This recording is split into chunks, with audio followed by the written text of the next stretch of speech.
Hello नमस्कार साथियों, स्वागत है आप सभी का अपने YouTube परिवार टुडेज चैनल में। और फाइनली एग्जाम हो चुका है आरआरबी टेक्नीशियन ग्रेड तक का। एग्जाम तो काफी देर पहले हो चुका है, लेकिन क्वेश्चन जो है मेरे को मिल नहीं रहे थे, इसलिए वीडियो में लेकर के नहीं आ रहा था। ठीक है, और कुछ अधिकतम प्रश्न जो है वह यहाँ पर देखने को मिले हैं। उन पर यहाँ पर चर्चा करने वाले हैं कि किस प्रकार के प्रश्न जो है देखे गए हैं। हालांकि क्वेश्चंस का जो लैंग्वेज है वो थोड़ा बहुत इधर उधर हो सकता है, तो जो बच्चा तैयारी करके जा रहा है उसके लिए इतना ही बहुत होता है कि वो समझ जाए कि किस प्रकार का लेवल जो है देखने को मिल रहा है। ठीक है, आइए दोस्तों, बिना किसी देरी के, बिना किसी टाइम वेस्ट के अपना क्वेश्चंस को यहाँ पर स्टार्ट करते हैं कि कौन कौन से यहाँ पर प्रश्न देखने को मिले हैं। ठीक है, तो पहला प्रश्न जो है आपका देखने को मिला कि हॉर्नबिल फेस्टिवल से, हॉर्नबिल फेस्टिवल जो है आपका is related to which state. ठीक है, तो हॉर्नबिल फेस्टिवल किस राज्य से संबंधित है, ये क्वेश्चन देखने को मिला। ठीक है, और इसकी जो पीडीएफ है ना, वो आपका टेलीग्राम चैनल पर फर्स्ट शिफ्ट की भी मैंने डाल दी है टेलीग्राम चैनल पर। अगर चाहिए तो आपका टेलीग्राम पे चैनल डिस्क्रिप्शन में लिंक है, उस पर जाकर क्लिक कीजिए और आपका उसमें जुड़ जाइए। ठीक है, वहां पर पीडीएफ आपको डाली हुई है। सेकंड शिफ्ट की जैसे वीडियो डल जाएगी उसके बाद में 1-2 घंटे के बाद में आपको प्रोवाइड हो जाएगी। ठीक है, और थर्ड शिफ्ट की वीडियो डालूंगा तो उसकी भी मैं आपको प्रोवाइड करा दूंगा। ठीक है, बाकी हॉर्नबिल फेस्टिवल की यहाँ पर बात करता हूँ तो हॉर्नबिल फेस्टिवल जो है कहाँ का है, आपका नागालैंड का है। ठीक है, नागालैंड का फेस्टिवल है। ठीक है, नागालैंड की स्थापना जो है 1 दिसंबर 1963 में इसकी स्थापना होती है। इसी उपलक्ष्य में जो है 1 दिसंबर से आपका स्टार्ट होता है, और आपका 1 दिसंबर से स्टार्ट होता है और 10 दिसंबर तक ये चलता है। यानी कि 1 दिसंबर से 10 दिसंबर तक चलने वाला जो है 10 दिन का फेस्टिवल है, और इसको फेस्टिवल ऑफ फेस्टिवल भी बोलते हैं। ठीक है, इस फेस्टिवल को फेस्टिवल ऑफ फेस्टिवल भी बोलते हैं। फेस्टिवल ऑफ फेस्टिवल, त्योहारों का त्योहार। ठीक है, त्योहारों का त्योहारों का त्योहार इसको बोलते हैं। ये बात आपको याद रख लेना। ठीक है, क्यों बनाते हैं, और 1 दिसंबर 1963 में आपका इसकी स्थापना होती है नागालैंड की, इसलिए जो है हॉर्नबिल फेस्टिवल मनाते हैं नागालैंड में। ये आपको यहाँ पर याद रख लेना। ठीक है, इसके अलावा जो है इसको फेस्टिवल ऑफ फेस्टिवल भी कहते हैं, ये भी बात आपको यहाँ पर याद रख लेना है। ठीक है, आगे देखिएगा, एक क्वेश्चन आपका प्रतिरोध का मान कब बढ़ेगा, इस तरह प्रकार से प्रश्न देखने को मिला कि रेजिस्टेंस की वैल्यू जो है कब होगी। यह प्रश्न जो है आपका देखने को मिल रहा है, आपका काफी शिफ्ट में पूछा जा चुका है। तो R equals to rho L upon A, मैंने आपको कल भी मैंने आपको बताया था, ये फॉर्मूला होता है। तो यहाँ पर लंबाई अगर यहाँ पर बढ़ती है तो यहाँ पर प्रतिरोध का मान बढ़ेगा। ठीक है, बाकी क्वेश्चंस क्या था वो मेरे को मतलब पूरी तरह से जो है क्वेश्चन जो है क्या पूछा गया वो मेरे को नहीं मालूम है। ये बच्चे ने इतना ही बताया है कि कमेंट बॉक्स में आपको आगे मैं आपको दिखाऊंगा कि किस प्रकार का प्रश्न जो है उसने बताया था मेरे को, कि प्रतिरोध का मान जो है कब बढ़ेगा, यही सिर्फ उसने लिखा।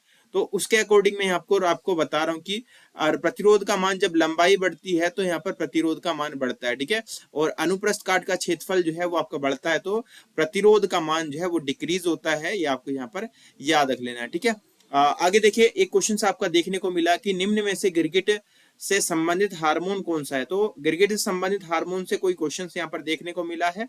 विच is the following is the hormone related to chameleon. ठीक है, तो अगर आपसे पूछे कि गिरगिट से संबंधित जो हार्मोन है, इससे क्वेश्चंस मेरे को गूगल पे एआई से मैंने पूछा, नहीं बताया उसने। आपका गूगल से पूछा, उसने भी नहीं बताया। मतलब मैंने भी जो है आपका इसके बारे में नहीं पढ़ा है।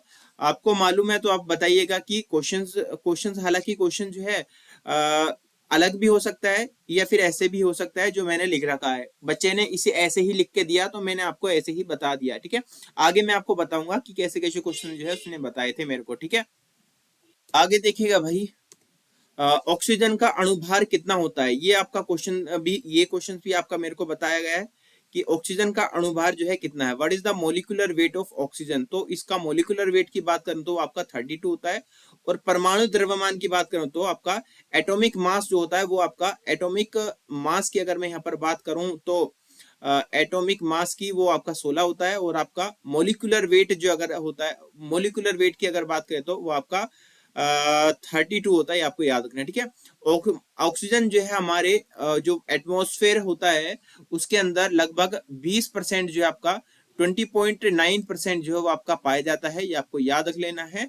ये भी आपसे पूछ सकता है। ठीक है, आगे क्वेश्चन पूछा गया कि निम्नलिखित में से किस हाइड्रोकार्बन में एकल बंध होता है। इस प्रकार का प्रश्न जो है बच्चे ने बताया है, which of the following hydrocarbon contains a single bond. ठीक है, तो जिन हाइड्रोकार्बन में केवल एकल बंध होते हैं उन्हें एल्केन कहते हैं। एल्केन कार्बनिक यौगिक होते हैं, मतलब कार्बनिक कंपाउंड होते हैं जो पूरी तरह से सिंगल बॉन्ड कार्बन और हाइड्रोजन परमाणु से बने होते हैं। इनमें कोई अन्य कार्यात्मक समूह नहीं होता है। एल्केन के कुछ उदाहरण ये रहे, जैसे आपका इथेन हो गया, 2 मिथाइल ब्यूटेन हो गया, साइक्लोपेंटेन हो गया। ये सभी जो है, ये सभी जो है आपका सिंगल बॉन्ड है, ये आपको याद रखना है, जैसे कि क्वेश्चन ऊपर आपको बताया गया है। ठीक है, आगे देखिए क्वेश्चन बताया कि पादप ऊतक से संबंधित कोई क्वेश्चन आया था, प्लांट टिश्यू से रिलेटेड क्वेश्चंस। तो क्वेश्चंस पूरा तो नहीं मिला है, बाकी इसके बारे में आपको बता देता हूँ। पादप ऊतक पौधे के विशिष्ट कार्य करने वाली कोशिकाओं का समूह होता है। पौधों के ऊतकों को पौधे के ऊतक तंत्रों में बांटा गया है, जिनमें से हर एक तंत्र एक खास काम करता है। पौधों के ऊतक तंत्र को कार्यात्मक इकाई माना जाता है, जो पौधे के सभी अंगों को जोड़ता है। पौधे के ऊतक को दो मुख्य प्रकार होते हैं, विभाज्योतक मेरिस्टेमेटिक स्थायी ऊतक, और या फिर अविभाज्योतक इसको कहते हैं। ठीक है, आगे देखिए, आगे अगर आपसे पूछा जाए कि पादप ऊतक के बारे में कुछ और बातें यहाँ पर लिखी हुई हैं कि पादप ऊतक जो है होता क्या है। ठीक है, पौधों के ऊतक पौधे के लिए संगठित काम करते हैं। हर पौधे का ऊतक एक खास काम के लिए होता है। पौधे के ऊतकों को मिलाकर पत्तियां, फूल, तने और जड़ें जैसे अंग बनते हैं। पौधे के ऊतक का विश्लेषण करके उनमें मौजूद पोषक तत्वों की मात्रा का अनुमान लगाया जा सकता है। पौधे के ऊतक के आधार पर उर्वरक की सही मात्रा में डालने में मदद मिलती है, कि उसके अंदर जो है फर्टिलाइजेशन जो है कितना हो, जो उर्वरक है वो कितना डालना चाहिए। ठीक है, आगे क्वेश्चन देखने को मिला आपका, पहली 10 अभाज्य संख्याओं का योग क्या है, what is the sum of the first 10 prime number. तो ये आपको इजी से ही जो आप जो है कर लोगे। ये आपका 84, यहाँ पर जो है कितना होगा 10, यहाँ पर आपको जो है सोल्व कर लेना है इसको। ठीक है, एक क्वेश्चन से आपको जो है देखने को मिला कि गुरुत्वाकर्षण का वस्तु के द्रव्यमान पर क्या प्रभाव पड़ेगा। ये क्वेश्चन देखने को मिला, what effect will gravity have on the mass of the object. तो गुरुत्वाकर्षण का वस्तु के द्रव्यमान पर क्या प्रभाव पड़ता है। तो किसी वस्तु का द्रव्यमान जितना ज्यादा होगा, ठीक है, किसी ऑब्जेक्ट का मास जितना ज्यादा होगा, ठीक है, जितना ज्यादा होगा उसका ग्रेविटेशन फोर्स पर उतना ही उसका, मैंने क्या बताया, किसी वस्तु का द्रव्यमान यानी कि मास जितना ज्यादा होगा, गुरुत्वाकर्षण का प्रभाव उस पर उतना ही ज्यादा होगा। ठीक है, तो ग्रेविटेशन फोर्स जो होगा, ग्रेविटेशन का इफेक्ट उस पर उतना ही ज्यादा होने वाला है।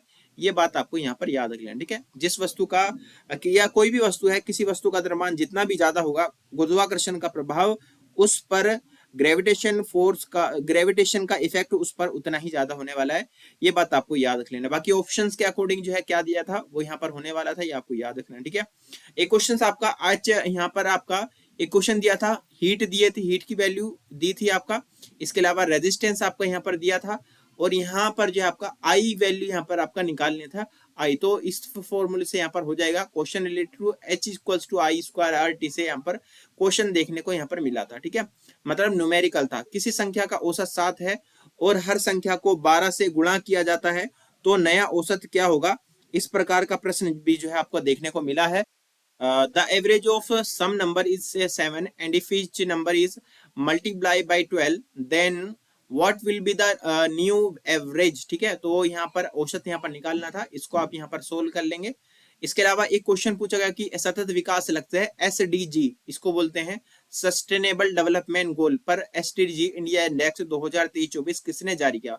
Who released the SDG India Index 2023-24 on Sustainable Development Goals SDG। ठीक है, तो यहाँ पर लिखी हुई है, मैंने देखा नहीं, यहाँ पर लिखी हुई है बट ठीक है, तो भारत में जो है इसको कौन जारी करता है, आपका नीति आयोग जो है जारी करता है।